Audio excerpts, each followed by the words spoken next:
Tajudin cuba pengaruhi keputusan Prasarana. Prasarana Malaysia Berhad enggan mengulas laporan yang mempersoalkan kepimpinan dan hala tuju syarikat itu sejak pelantikan pemimpin UMNO Tajudin Abdul Rahman sebagai pengerusinya Mei lalu. Ia susulan laporan DH yang mendakwa Tajudin menggunakan autoritinya untuk melakukan perubahan signifikan dalam syarikat pengoperasi pengangkutan awam milik penuh Kementerian Keuangan itu. Kononnya beberapa perubahan dikatakan menimbulkan persoalan tentang kepimpinan dan hala tuju syarikat berkenaan. Dia didakwa berusaha menamatkan kontrak Latitude 8 yang bernilai 1.2 bilion yang merupakan projek pembinaan komersial pelbagai guna dekat stesen LRT Dang Wangi di Kuala Lumpur untuk membolehkan Prasarana memainkan peranan lebih besar dalam projek berkenaan. Laporan DH turut menyatakan dokumen yang menunjukkan Prasarana boleh menanggung kos 80 juta ringgit untuk menamatkan perjanjian pembangunan tanah JLDA itu.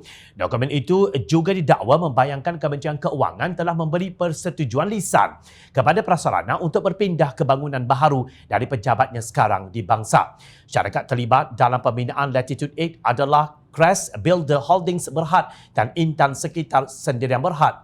51% pegangan dimiliki Crest Builder, sebanyak 49% pula dipegang Detik Utuh Sendirian Berhad. Untuk makluman bersama, kalau anda belum tahu, anak Tajudin, Sri Rahayu merupakan ahli lembaga pengarah Detik Utuh. Pemegang saham Detik Utuh ialah Tindakan Juara Sendirian Berhad 40%. Obata Ambak Holding Sendirian Berhad 35%, manakala Vignesh Naidu Kupusami Naidu 25%. Sementara itu, Tindakan Juara pula dimiliki ahli keluarga Tajudin. 35% pegangan dalam syarikat itu dimiliki oleh anak perempuannya. Isterinya pula Rokiah Abdul Samad 35% dan anak lelakinya Firdaus 30%. Rokiah dan Firdaus dilantik sebagai pengarah Tindakan Juara pada tahun 2007. Kira-kira 4 bulan selepas syarikat itu didaftarkan. Sri Rahayu pula dilantik pada Februari 2010.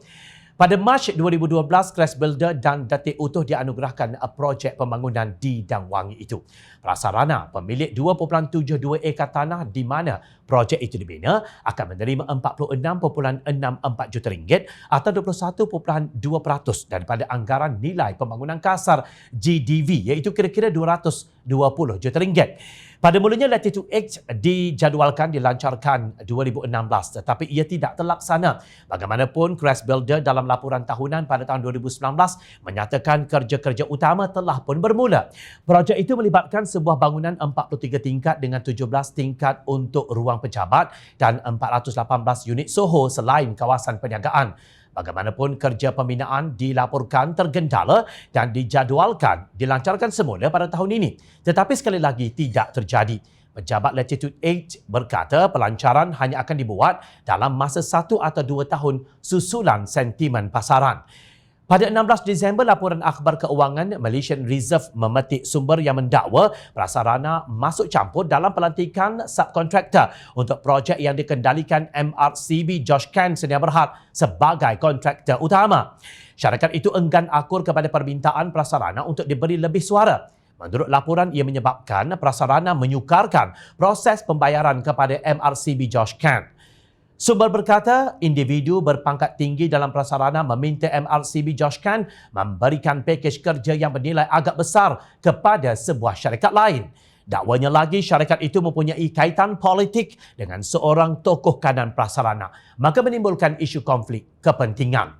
Hebat sungguh percaturan yang dilakukan oleh sang badut dalam Dewan Rakyat ini dalam membina empayar perniagaan keluarga dengan berselindung di sebalik khidmat politiknya.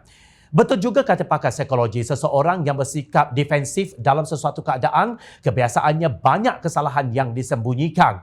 Seseorang yang suka buat kecoh apabila sesuatu perbincangan dilakukan juga mempunyai sisi hitam yang ingin diselindungkan.